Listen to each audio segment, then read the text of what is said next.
자, 그럼 오늘의 첫 순서 바로 시작할게요. 주요 이슈 마켓 리더에게 물어보겠습니다. 오늘 함께 하실 분은요. 그로스일 자산운용 김태용 대표 모셨습니다. 안녕하세요. 네, 안녕하십니까? 네, 반갑습니다. 네, 반갑습니다. 자, 그럼 바로 주제부터 공개합니다. 2023년 업종과 전망에 대해서 그로스일 자산운용 김태용 대표와 이야기 나눠보겠습니다.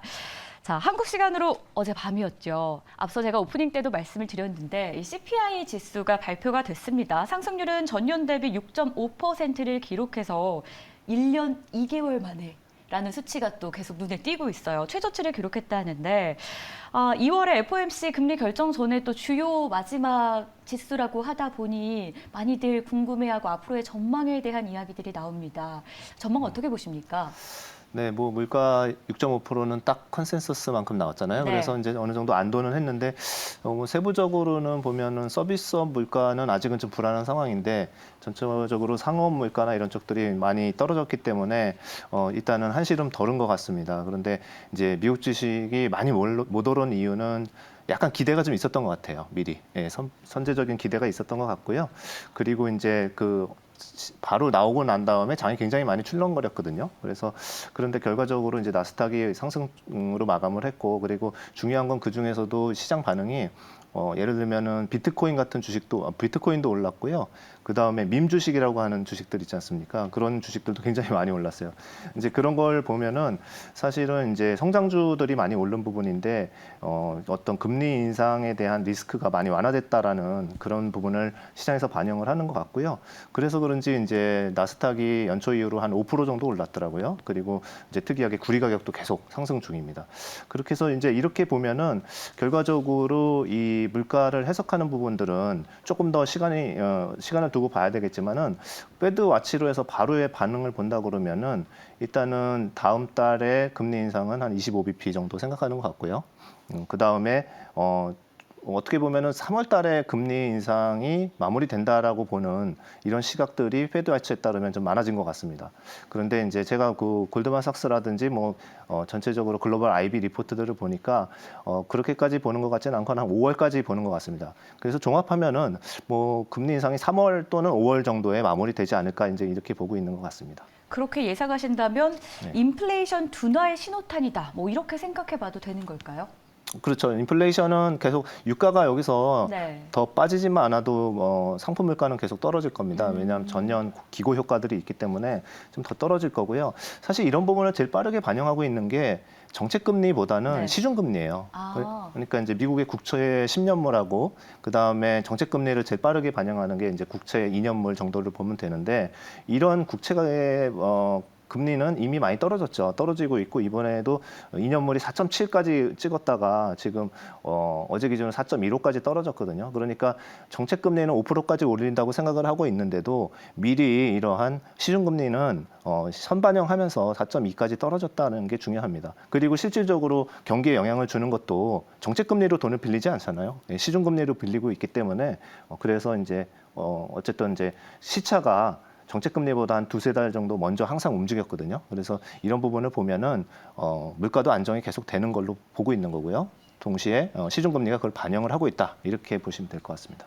긍정적인 신호다라고 좀 생각을 해볼 수 있을 것 같습니다. 네. 자, 그리고 이 CPI 발표와 함께 아니면 오히려 CPI 소식 때문에 좀 묻힌 경향도 있는 것 같아요. 오늘 금통위가 열렸습니다. 예상했던 대로 사상 첫 7연속이라고 나오긴 했는데 그래도 다행히 베이비 스텝이었어요. 네. 어쨌든 기준금리 오르면서 주식시장이나 투자자들에게도 영향이 있지 않을까 이런 생각이 좀 드는데요. 네네. 금리가 이제 올라가니까 영향이 이제 있죠. 그렇지만은 조금 다행인 부분은 네. 금리 인상이 이번이 혹시 마지막이 아닐까 이런 기대도 좀 갖게 해줍니다. 그렇습니까? 예, 그 이유는 이제 뭐냐면은 그동안에 이제 금리를 계속 빠르게 올렸던 이유는 미국하고 이제 금리 격차가 더 벌어지면 안 되잖아요. 그래서 사실 미국하고 금리 격차가 1.25까지 벌어졌다가 이번에 이제 올리면서 1% 정도로 그 정도로 이제 유지가 됐는데요. 일단은 금리가 그동안에 물가가 이제 높은 부분도 있지만은 우리가 금리가 올라가면은 우리나라 같이럼 이렇게 가계 대출이 많고 부채가 많은 상황에서는 굉장히 부담이 되지 않습니까? 이런 상황에서도 올릴 수밖에 없었던 이유는 환율 때문에 그렇습니다. 그래서 한때는 1,440원까지 갔었는데 있었는데 이것처럼 미국하고 금리 차이가 많이 나면은 아무래도 환율에 영향을 많이 주거든요. 그렇기 때문에 이 환율이 근데 다행히 이제 최근에 많이 안정이 됐기 때문에 이제 그 금리 인상을 또 계속 따라서 그렇게 올리지 않아도 되지 않을까 하는 생각이 드는 거죠. 일단 뭐 금리는 미국 쪽에서는 여기서 멈출 가능성이 높다. 뭐 이렇게 이야기해 주셨지만 한국과 미국의 금리 차는 아직은 좀 나는 상황이잖아요. 네. 그렇다면 우리는 하반기에 금리 계속 인상할까요? 어떤 예상하십니까? 뭐 예상하기는 좀 어려운데요. 더 많이는 안 올릴 것 같습니다. 오늘 올리더라도 많이는 안 올릴 예, 많이 못 것이다. 올릴 것 같아요. 네. 예, 왜냐하면 이제 오늘 보니까 이제 금통위 문구에서도 보면은 네. 금리 인상 기조를 계속할 거다라는 게 그전 문구였고요. 이번엔 네. 그게 삭제가 됐어요. 그러면서 이제 긴축 기조를 유지하겠다 이런 식으로 말을 바꿨어요. 그 얘기는 뭐냐면은 금리 인상 계속 안 할 수도 있다라는 것들을 이제 완곡하게 표현한 거기도 하고요. 그리고 또 하나는 이제 아까 말씀드린 것처럼 우리나라는 가계부채도 많고 지금 이제 부동산 문제도 좀 심각하잖아요. 주택 가격이 많이 빠르게 떨어지는 부분들이 대부분 이제 대출 금리가 굉장히 높아진 압박이기 때문에 이제 그런 부분이 있기 때문에 그런 걸 생각해가지고 미국이 올리는 만큼 따라가면서 계속 올리지는 않을 것 같다라는 생각이 듭니다. 네. 그럼 올해 코스피 시장 이야기로 좀 넘어가 보도록 하겠습니다. 코스피가 오늘까지 8거래일 연속 상승하고 있고요. 뭐 6일 만에 5% 이상 상승하는 모습을 보이면서 상고하저를 전망했던 이 의견들이 좀 주목을 받고 있습니다. 올해 국내 증시 상고하저냐 상저하고냐 어떤 흐름을 보일 것으로 전망하십니까? 그 전문가들 이제 네. 의견들이 분분해요. 상저하고가 많죠, 지금. 네. 상저하고가 많은가요? 아마 그런 게 많은 것 같은데 그 전문가들이 그렇게 쏠리면은 결과적으로는 그게 틀리더라고요. 그 무슨 얘기냐면은 전문가들이 계속 한쪽으로 쏠리면은 자금이 이미 그렇게 이동을 했기 때문에 네. 꼭 그게 맞지는 않는다라는 생각이 이제 듭니다. 그래서 사실은 저는 그게 중요한 것 같지는 않아요. 상저하고나 이런 걸 맞추는 거는 사실 되게 어렵고요. 오히려 제가 생각했을 때는 1분기까지는 박스권에 이제 지수가 좀 이렇게 머물 가능성이 큽니다. 그래서 1분기보단 2분기가 더 높아질 거는 맞는 것 같고요. 그리고 2분기 말보다는 연말이 주가가 더 높아질 것도 맞는 것 같습니다. 그런데 제가 이제 그래도 상반기까지는 박스권 매매를 좀 하시면 좋겠다라고 말씀드릴 수 있는 이유는 아직 이제 미반영된 악재들이 조금 있는데 그 부분은 이제 당장에 실적 발표가 나오잖아요. 4분기 실적 발표가 나오는데 미국 같은 경우도 실적이 많이 안 좋으면서 가이던스도 하향 조정할 가능성이 높아요. 그러니까 그 구간을 이제 1분기에선 거쳐 나가야 된다 이렇게 생각이 들고요. 그리고 이제 2분기 때부터는 1분기 실적을 볼 때는 이미 하향 조정이 많이 됐기 때문에 그때부터는 그게 큰 악재로 작용 안 할 것 같습니다. 그래서 1분기는 많이 올랐다 싶으면은 조금 줄였다가 또 나쁜 얘기 나오면서 또 많이 빠지면은 사야 되는 이런 박스권 매매를 계속 하시는 게 유효한 전략인 것 같습니다. 네, 일각에서는 상고하고라는 이야기도 나온다라고 시청자분께서 좀 댓글을 달아주시기도 했는데요. 일단 그러면 이렇게 시장이 일단 잘 가고 있습니다. 그리고 이를 견인하는 것이 외국인 투자자다라는 말이 많아요. 그리고 실제로도 외국인 투자자들이 국내 시장에 많이 유입을 해주고 있습니다. 지수 반등을 끌고 있는 외국인들, 코스피로 다시 돌아온 이유부터 좀 체크를 해볼까요? 역시 또 뭐 환율일까요? 네, 환율은 이제 뭐 결과론적으로의 결과일 수도 있지만은 그동안에 이제 20년 동안 보니까 이머징 마켓에서도 돈이 빠진 나간 금액이 보니까 거의 최고치로 나갔어요. 그러니까 2008년도에 금융위기가 있었을 때도 이머징 마켓에서 돈이 많이 빠져나갔는데 그때보다 이번 2년 동안에 빠져나간 금액이 더 큽니다. 그 정도로 자금이 이머징에서 많이 빠졌다라는 부분이 있습니다. 그리고 이제 반면에 미국 지수는 상당히 아웃퍼폼을 많이 했었죠. 뭐 유럽이나 일본이나 이런 쪽 대비해서 많이 했었기 때문에 쏠림 현상이 굉장히 강했다라는 부분이 다시 언와인드 된다. 그래서 다시 EM 쪽으로 돈이 들어올 수 있다라는 부분이고요.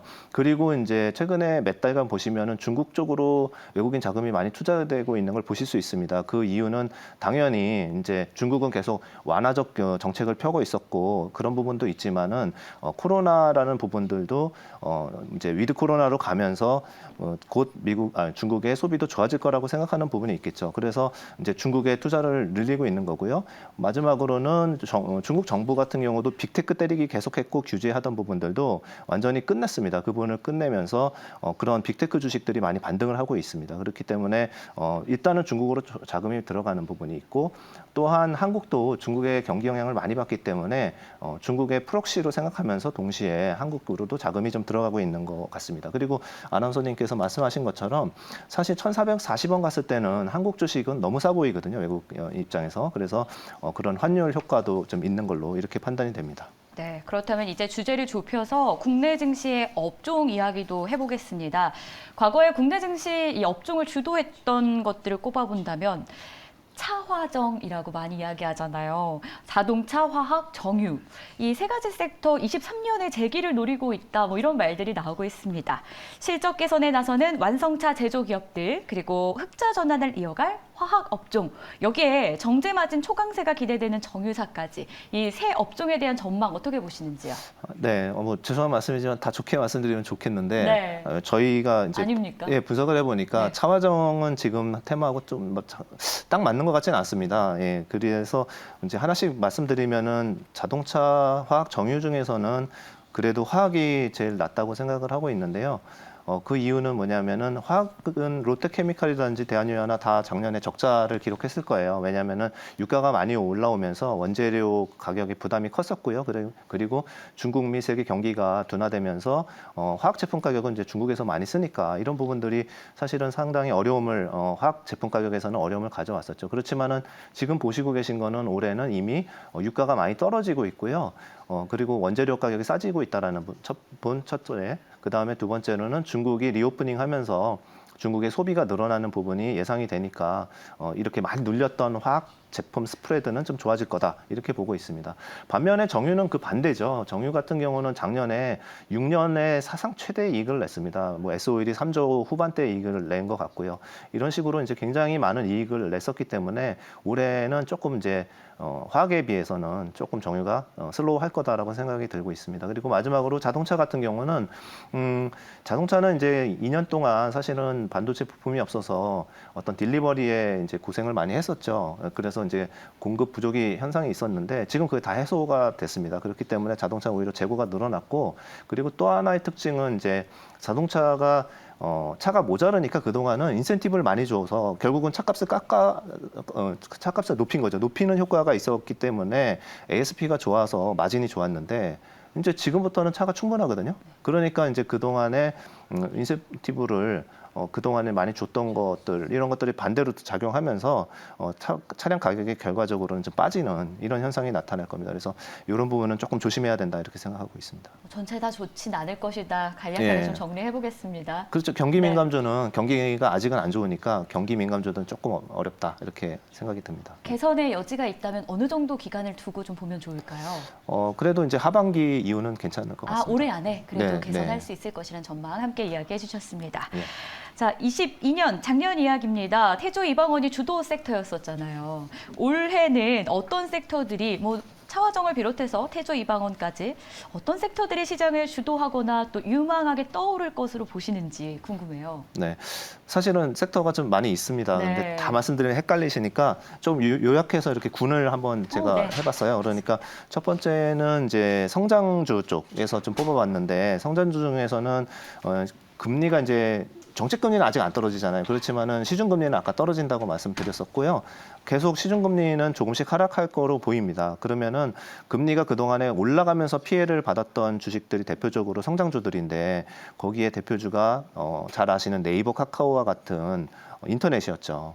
그래서 인터넷이 물론 실적도 좀 둔화가 됐습니다만 결과적으로는 금리가 빠른 속도로 올라가면서 밸류에이션 디스카운트를 받았던 부분들이 이번에는 또 역으로 작용할 수 있을 것 같아요. 그래서 미국으로 치면은 만약에 3월에 금리 인상이 종착점이 온다 그러면은 그 3월에서 4월 사이부터는 인터넷이 좀 한국, 미국 둘 다 좀 각광을 받을 것 같습니다. 다시 쳐다볼 것 같아요. 그래서 이제 인터넷을 먼저 말씀드리고요.